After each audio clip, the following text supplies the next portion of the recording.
April 1st, 1945. The dawn sky over Okinawa glowed red with fire. Naval shells screamed overhead, slamming into Japanese positions dug deep into hills and ridges. The island shook like a drum, and for the men packed into landing craft below, the future was uncertain. Some clenched their rifles, others whispered prayers. And as the ramps crashed down, the roar of American firepower erupted.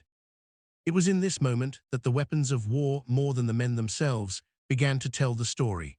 The Americans carried into battle the Browning machine guns, the reliable M1919 and the monstrous M2.50 caliber. For the Japanese defenders, it was the Type 99 light machine gun and the Aging Type 92 heavy. Both sides were brave, both sides were determined. But the weapons in their hands and the supply chains behind them would decide who lived and who died. The Browning M1919 was not flashy. It was a rugged steel box with a barrel and a belt feed. But in the hands of U.S. Marines and soldiers, it became the backbone of infantry firepower. Chambered in .3006, it spat out 500 rounds a minute, and it did so reliably in the mud, sand, and smoke of Pacific battlefields. American doctrine built itself around this machine gun. Every platoon had at least one, usually more. Crews trained endlessly to set them up quickly, clear jams under fire, and shift fire across advancing enemies.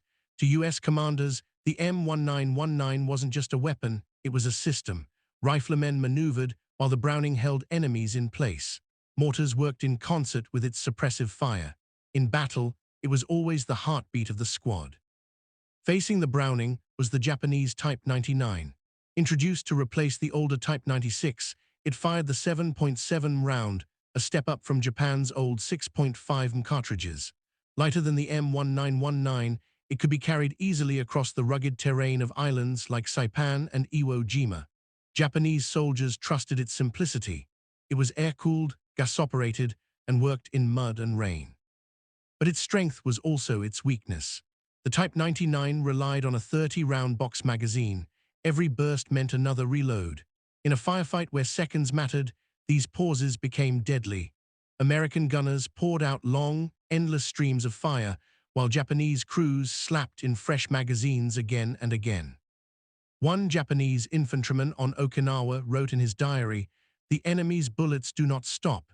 Even when we change magazines, their fire is already on us. The sky itself feels like it is raining steel." Behind the roar of these guns lay an even greater story, the clash of factories and economies.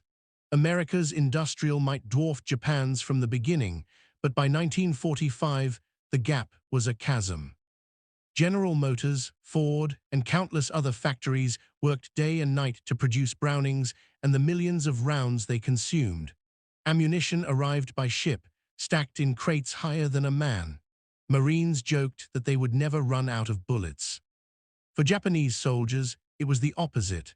Their empire, cut off by American submarines, struggled to resupply even the basics. At Okinawa, many units received only a handful of machine gun belts for an entire week. Some guns sat silent, their crews ordered to wait until the decisive moment. Captain Minoru Yoshida of the 62nd Division summed it up in his diary.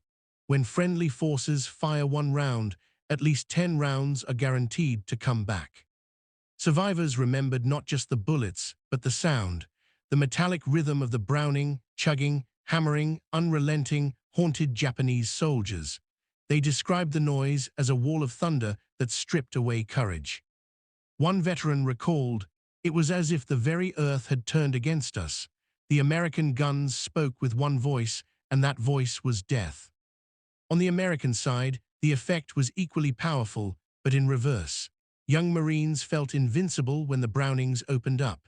The weapon gave them confidence, courage to advance under fire.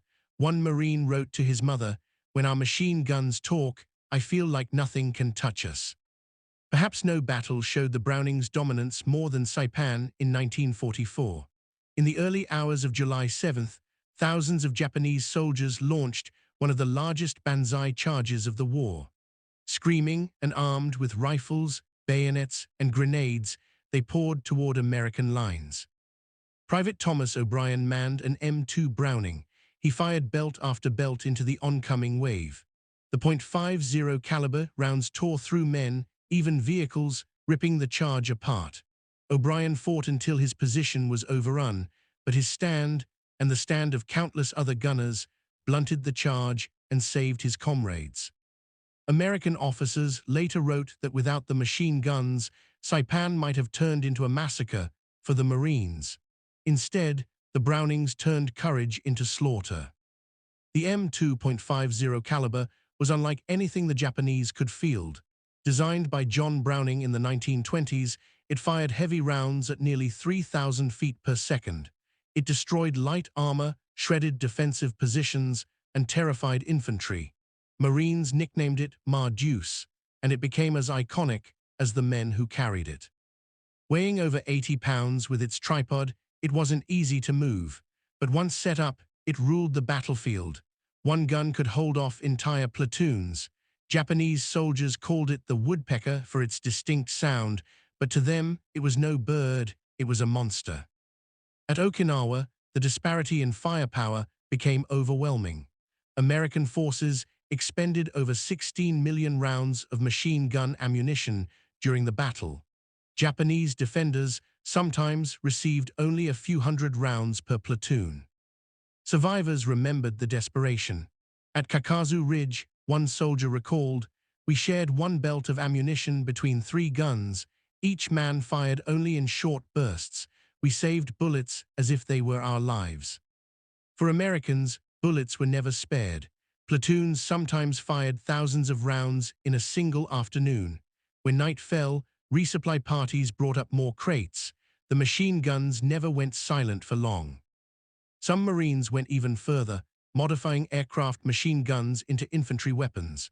These Stingers fired at over 1,200 rounds per minute. Though rare, they symbolized American ingenuity and confidence, turning air power into handheld devastation. Japanese soldiers facing them thought they were facing entire squads, when in fact it was just one gun. The disparity wasn't just mechanical, it was human.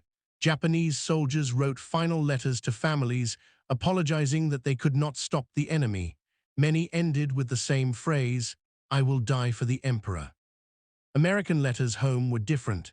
They spoke of exhaustion, of endless shooting, of pity for the enemy who charged with so little hope.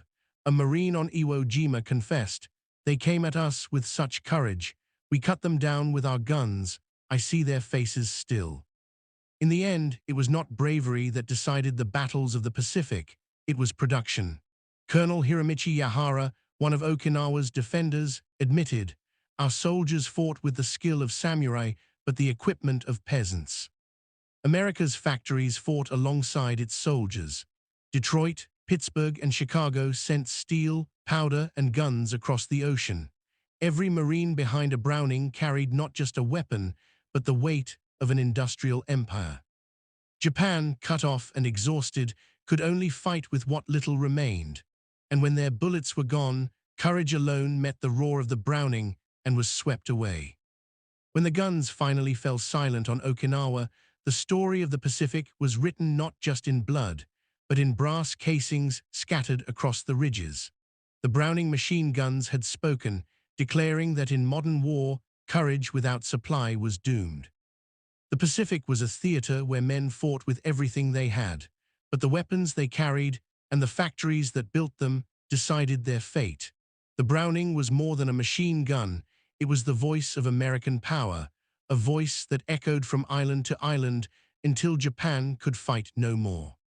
For the men who faced its fire, there was no answer.